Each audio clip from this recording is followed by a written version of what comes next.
وتعالى في كتابه المجيد وفرقانه الحميد وقوله الحق إن الله اصطفى آدم ونوحا وآل إبراهيم وآل عمران على العالمين ذرية بعضها من بعض صلوات۔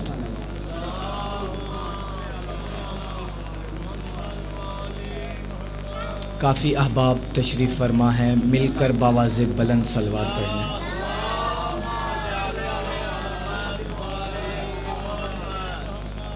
سب سے پہلے میں دعا گو ہوں کہ خالق و مالک ہمارا یہ صف عزا بچھانا اپنی بارگاہ میں قبول اور منظور فرمائے۔ اس صف عزا کا پودا جنہوں نے لگایا تھا سید ارشاد حسین شاہ صاحب اور ان کے فرزند سید علی نقی شاہ صاحب اور ان کے ساتھ ہم اللہ سامنے تشریف فرما ہوتے ہیں۔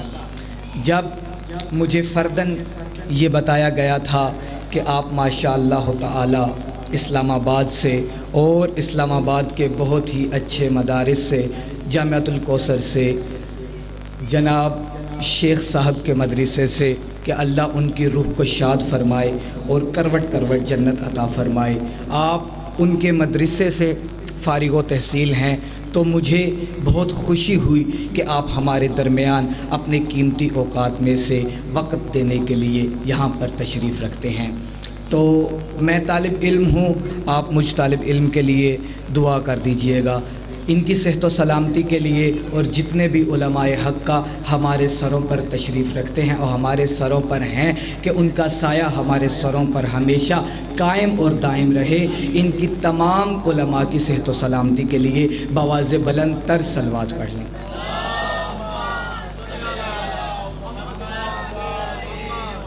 گزشتہ روز کسی مجبوری کی وجہ سے آپ کے سامنے میں حاضر ہو نہیں سکا، تو اس سے پہلے جو میں آپ کے سامنے عرض کر رہا تھا کہ خداوند عالم نے ارشاد فرمایا کہ ہم نے تمام مخلوق کو برابر نہیں بنایا ہے۔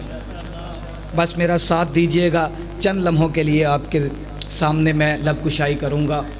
خداوند عالم نے ارشاد فرمایا تھا کہ ہم نے کسی بھی مخلوق کو برابر نہیں بنایا ہے، ہم نے انسان کو سب سے افضل بنایا ہے، اور اس کے بعد انسانوں میں یوں سلسلہ چلتا ہوا اللہ اپنے انبیاء تک پہنچ گیا تھا کہ تمام انبیاء جو 1,24,000 انبیاء اللہ نے مبعوث فرمائے ہیں، ان کے تمام انبیاء کے جو درجات ہیں وہ بھی مختلف ہیں، اور اس کے بعد اللہ نے 313 رسول مبعوث فرمائے ہیں، ان کے درجات بھی مختلف فرمائے ہیں، اور ان 313 رسولوں میں اللہ نے 5 اولو العزم پیغمبر بنائے ہیں، ان کے درجات بھی مختلف بنائے ہیں۔ اور اس کے ساتھ ساتھ ہمارے لیے بڑی خوش نصیبی کی بات ہے کہ ہم اس نبی کی امت ہیں کہ جو سردار الانبیاء ہے۔ بہت مہربانی آپ کی، بہت شکریہ۔ اب اپنے موضوع سخن کو آگے بڑھانے کے لیے میں قرآن لا ریب کی ایک آیت کی تلاوت کرنا چاہتا ہوں کہ پارہ نمبر 18 اور سورہ نور میں اللہ تبارک و تعالی یہ ارشاد فرما رہا ہے، فی بیوت اذن اللہ ان ترفع ویذکر فیہا اسمہ ویسبح لہ فیہا بالغدو والآصال، کہ اللہ روز روشن کی طرح یہ بیان فرما رہا ہے اور ہم صاحبان ایمان، اسلام اور اہل علم حضرات کو یہ حکم دے رہا ہے کہ دیکھو جن گھروں میں اللہ کی تسبیح کی جاتی ہے کبھی بھی ان گھروں کو گرانا نہیں۔ بہت مہربانی آپ کی، بہت شکریہ آپ کا، اللہ آپ کے ہاتھوں کو ہمیشہ سلامت رکھے۔ کہ دیکھو کبھی بھی ان گھروں کو مسمار نہیں کرنا، ان گھروں کو گرانا نہیں ہے، زمین کے برابر نہیں کرنا، کہ اللہ تبارک و تعالی تمہیں حکم دے رہا ہے، تمہیں اذن دے رہا ہے، تمہیں اجازت دے رہا ہے کہ فی بیوت اذن اللہ تمہیں حکم دیتا ہے، اذن دیتا ہے کہ کبھی بھی ان گھروں کو تم نے گرانا نہیں ہے۔ نہ علماء ملت اسلامیہ جو پاکستان میں ہیں وہ گرا سکتے ہیں، نہ علماء ملت اسلامیہ جو ہند میں ہیں وہ گرا سکتے ہیں، نہ علماء ملت اسلامیہ جو پوری دنیا میں ہیں وہ گرا سکتے ہیں، نہ علماء نجدیت جو سعودی عرب میں ہیں وہ ان گھروں کو نہیں گرا سکتے۔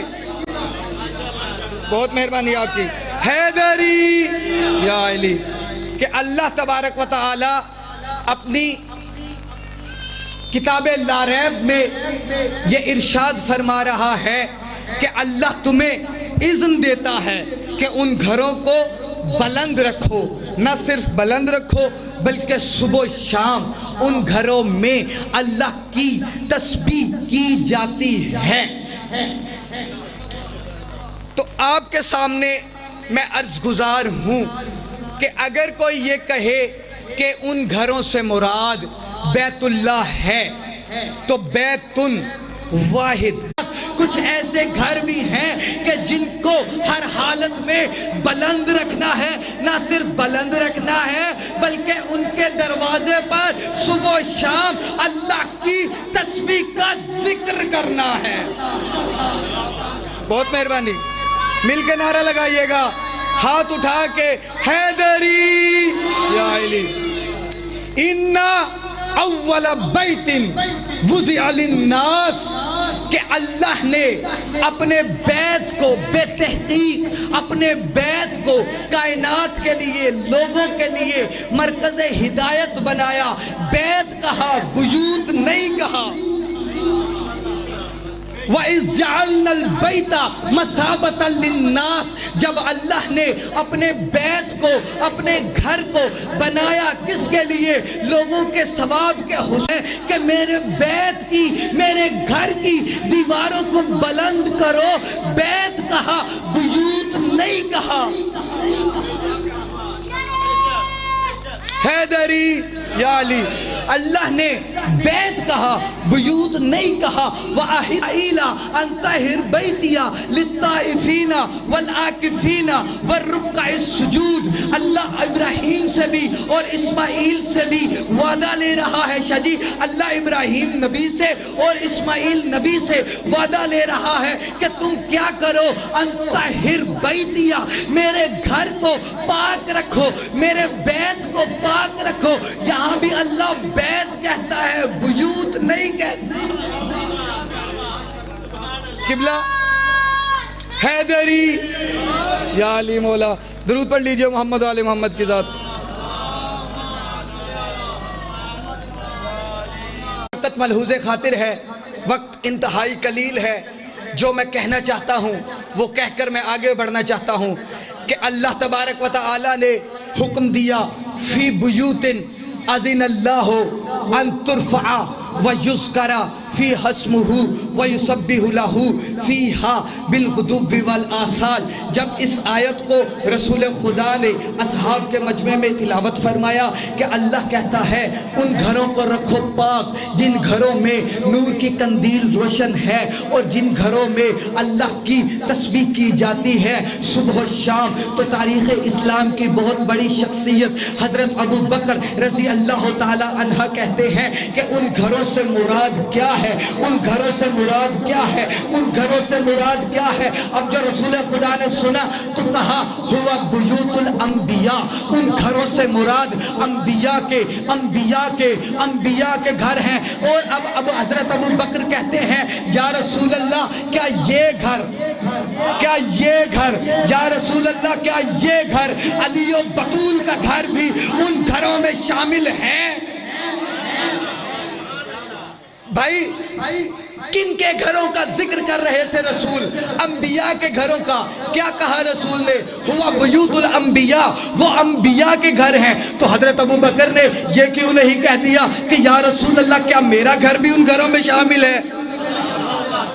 کیا میرے عزیز عثمان کا گھر بھی ان گھروں میں شامل ہے؟ کیا میرے عزیز عمر کا گھر بھی ان گھروں میں شامل ہے؟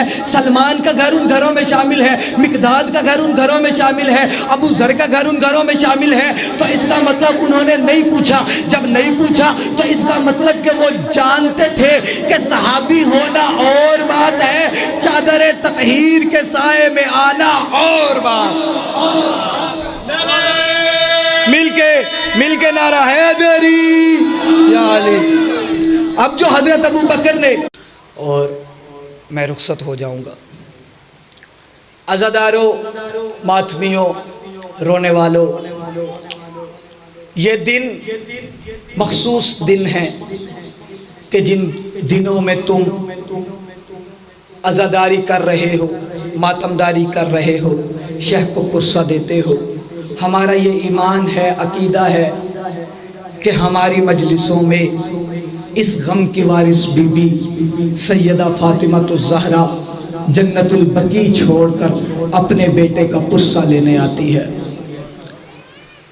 تو رسول کی حدیث ہے، من بقا علی الحسین او ابکا او تباکا وجبت لہ الجنہ عارفاً بحق الحسین، کہ جو بھی میرے بیٹے حسین کی مظلومیت کو جان کر، پہچان کر میرے بیٹے حسین کے غم میں روئے یا کسی کو رلا دے تو اس پر جنت واجب ہے۔ تو عزاداروں، رونے والوں، سے ہی یہ شہزادہ حسن کا شہزادہ عبداللہ حسین کے قریب آیا۔ اس نے اپنی بساط کے مطابق اپنے امام کی، اپنے امام حسین کی، اپنے چچا حسین کی مدد کرنا شروع کی۔ اس نے تیروں کو اٹھانا شروع کیا، خاک کو اٹھانا شروع کیا، پتھروں کو اٹھانا شروع کیا۔ اٹھاتے اٹھاتے یا ایک شقی نے دیکھ لیا کہ حسین کی مدد کرنے کو کوئی بچہ آ گیا ہے۔ جیسے ہی اس شقی نے دیکھا، وہ قریب بڑھا اور قریب بڑھ کر عبداللہ ابن حسن کے منہ پر ایسا تماچا رسید کیا کہ وہ بچہ زمین پر گر گیا، وہ شہزادہ زمین پر گر گیا۔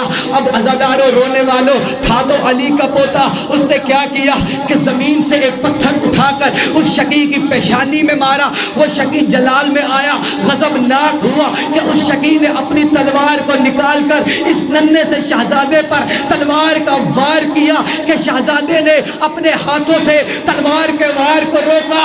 تلوار کے وار کو روکنا تھا کہ اس شہزادے کے ننھے ننھے ہاتھ کٹ کے زمین پر گر پڑے اور رو کر کہنے لگا، چچا حسین، میں تیری مدد کیسے کروں؟ میرے دونوں ہاتھ سلامت۔ اللہ لعنت اللہ ہے۔